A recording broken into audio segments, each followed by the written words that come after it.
maður á skýrslur sem að maður hefur ekki lesið en hafa að geyma vitnisburðum einhver ný vísindi eða nýjan sannleika í ýmsu og gjarnan þetta þegar það kemur að því sem að við látum ofan í okkur, það maturinn í heiminum. Já, þetta þeir segja hér í Huffington Post og tala þarna um heilbrigðis skýrslu sem að þú hefur ekki lesið en ættir að gera. Bellagio. Já, þetta Bellagio skýrslan heilbrigði og næringu. Til þess að rýna þessi þetta fyrir okkur þá hefur við fengið sérfræðing þáttarins í næringafræði. Steinar Aðalbjörnsson hjá Matís, sæll. Sælir. Já, þú ert búin að kynna þér þessa Bellagio skýrslu í stuttumáli. Hvaða skýrsla þetta? Já, þeir eru að reyna að varpa ljósi á hverjar ástæður eru, af hverju fyrir okkur komið eins og fyrir okkur komið, af hverju vestræna þjóðir eigi þessum erfiðleikum með heilsuna. Og þessi næringafræðingur, Dr. Johnny, þetta er flottur næringafræðingur og sem ég heldur þetta pínlítið upp á þennan mann. En hann líka þekktur fyrir að færa þetta svolítið í stílinn, en enga síður, þessi skýrsla er mjög áhugaverð, svo sem ekkert nýtt í raun og veru, þetta bara sagt með nýju fólki og við reyndar á Íslandi búum dálítið vel að við höfum verið með þessa umræðu hér í talsverðan tíma og búin til dæmis betur heldur en maður hefur þekkt til dæmis frá Bandaríkjunum, samfélagið okkar minna og auðvelt fyrir okkur að taka þátt í svo svona beinum hætti, að það þessi sigur umræða en svona áður en ég fer af stað með þetta, því að þetta rosalega skemmtileg skýrsla og við getum tekið alveg klukkutíman í þetta. Mér finnst mikilvægt að aðskilja þessa skýrslu frá veru sigur og offitu vandamálum sem slíkum. Málið það, offitu vandamálið, það er stórt vandamál hjá Íslendingum eins og svo mörgum öðrum, en það er afleiðing þess að fólk borðar á mikið mat hvaðan sem hann kemur og það þýðir ekki að skafa ofan því. En eins og málið þá svo málið núna, við megum og verðum að gæta okkur að sjúkdómsvæða ekki offitufaraldinn. Offita er ekki sjúkdómur, heldur afleiðing hegðunar sem getur síðan allt sér dýpri rætur og það er síðan áhættu þáttur fyrir fjölda sjúkdóma á vanlíðan. En hvað þessi mál varðar eins og þetta kemur fram í skýrslunni, þá er það vel ljóst og hefur verið ljóst lengi að sykur er vandamál. Já, þeir vilja meina það í skýrslunni að svona helsta niðurstaðan er að sykur er skaraðisvaldurinn sem að fólk verður að horfa á. Já, algjörlega. Málið það sem að við Íslendingar erum ekkert sérstaklega góðir í, það er að velja okkur sykur lítil matvæli og trefja rík matvæli. Sem dæmi, hvað gerum við á laugardögum? Það er stríðsástand í sömum nammibörum hérna á landinu og þetta er ekkert að skána. Ég fór hérna fyrir árið síðan á stað með ákveðna herferð, hvernig þetta velja sér minna magnaðar nammi, en þetta er að poppa upp allstaðar aftur, til dæmis eru risastór nammi bara í Nóatún og Hringbraut og fleiri stöðum. Þannig að ég fer að halda það að það sé hreinlega ekki hægt að hjálpa Íslendingum þegar kemur að neyslu á sykur. Við bara ætlum okkur að borða þennan fjanda. Erum við ekki bara orðnir sykurfíklar?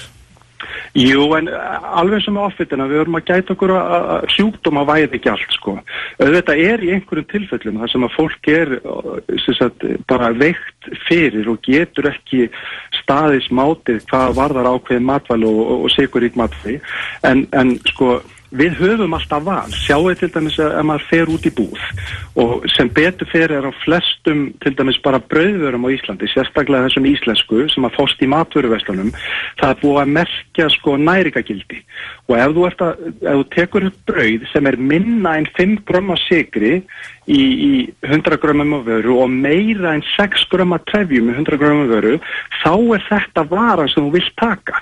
Ef það er meira heldur en síðan 5 grömm af sykri og minna heldur en 6 grömm af trefjum, þá leggur vörun aftur í hilluna.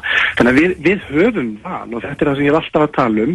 Það þýðir ekki að kenna stjórnvöldum endalaust og þeir eru í raun og veru ekki að gera það í þessu og í raun og veru svona skilaboðin sem að mér finnst koma út úr þessu eru þau að það eiga allir rétt, bara skilyrðislausan rétt á næringaríkum mat. Og það er ekkert alltaf þannig. En inngrip eins og sykurskattur, er það þínum að út í hött? Já, sko, eins og hann settur upp núna, ég held að við séum flest sammála það, eins og hann var settur upp núna, þá var hann í raun og veru bara eins og hver önnur innheimta. Þetta í raun og veru stýrði og mun ekki stýra neyslunni. Aftur á móti get ég sagt ykkur að sem neytanda, og ég held að þið séu sömu skoðanans, sko, þegar maður út í búð og stendur fyrir framan kælinn og það kostar 239 krónur sem dæmi að kaupa 1 lítra af kók og 239 krónur að kaupa 2 lítra kók, þú veist, það gefur auga leið að maður sennilega kaupir stóra kókið þannig að maður fá meira fyrir peningin. Og þarna finnst mér að stýring mætti koma til, þannig að þetta geti bara hreinlega ekki verið í boði. Nei.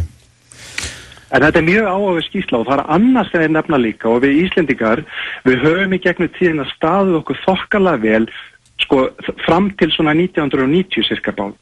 Það í raun og veru hlutföllin á milli omega-6 fitusýra og omega-3 fitusýra og omega-3 fitusýrur eru til dæmis í feitum fiski.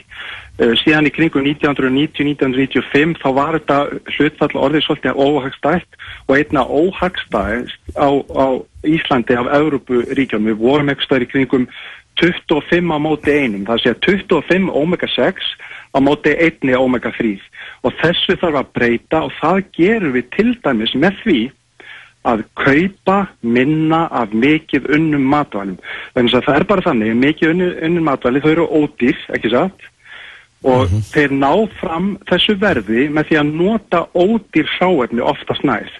Og þar eru í raun og veru þessar grænmetis og olíur, það eru þær sem eru tiltölulega ódýrar að nota og þess vegna eru þær. omega-6 í grænmetisolíum? Já, það eru þessi miklu unnin matur, ódýr matur, það eru nota ódýr hráefni og það eru til dæmis þessar olíur eru ódýrar. Og þess vegna til dæmis þegar fólk er að nota til dæmis að hita pönnu eða eitthvað slíkt, þá er miklu sniður að vera með einómettaðar fitusýrur sem að hafa ekki þessi slæmu áhrif á hjartaæðakerfi eins og til dæmis í ólífuolíu. Ólífuolíu er rosalega góð olía og hægt að nota í raun og veru við hvað sem er. Eitt sem kom fram í þessari Steinar, eitt sem kom fram í þessari rannsókn eða skýrslu eða kom ekki fram og vakti athygli blaðamanna Huffington Post og það er orðið kólesteról. Já. Það er hvergi að finna þarna?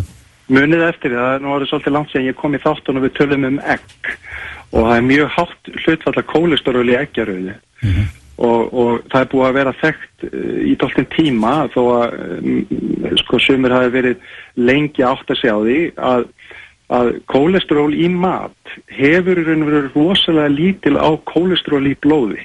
Það er frekar kerfið og líkans starfsemi einstaklingsins sem hefur það að segja frekar heldur en magnið í mat. Þannig að kólesteról í mat, eins og til dæmis í eggjum, það á ekki að hafa þessi slæma áhrif eins og oft hefur verið haldið fram. Búið að ljúga manni. Já, ég veit að ég leiði þetta samt í daginn, munið þegar við tölum eggin. En þið sjá það, þetta er búist. Það er endalaust verið að reyna að finna leiðir og ég tel að það sé velgert að reyna að finna leiðir til þess að losa okkur úr þessari ánöð sem að sko í raun og veru heilsan okkar er komin í okkar margra allavegna og það er margt sem þarf að gera og ég sagt ykkur eitt bara það ef að Íslendingar myndu kíkja hérna út fyrir bara landsteinana og kíkja í hafið þá getum við strax bætt líkamlega heilsu okkar svo munar bara með því að borða aðeins meira af sjávarfangi og helst af feitum fiski. Já. Þetta er ekki flókið sko, en það er bara viljinn, þú stendur fyrir framann í einhverja hillu í búð og salgætið bara það öskrar á því. Þú ert að tala um það Steinar að það þarf að lesa á innihaldslýsingar þarf ekki að kenna það í skóla? Þetta er mjög góður punktur og ég hef einmitt talað um það að næringarvitund þarf að byrja í leikskóla og þarf síðan að halda áfram með mjög markvissum hætti upp eftir allir skólagöngunni og ég get líka sagt annað og ég vona það að nýr heilbrigðisráðherra taki vel á þessum málu, nú er tækifæri.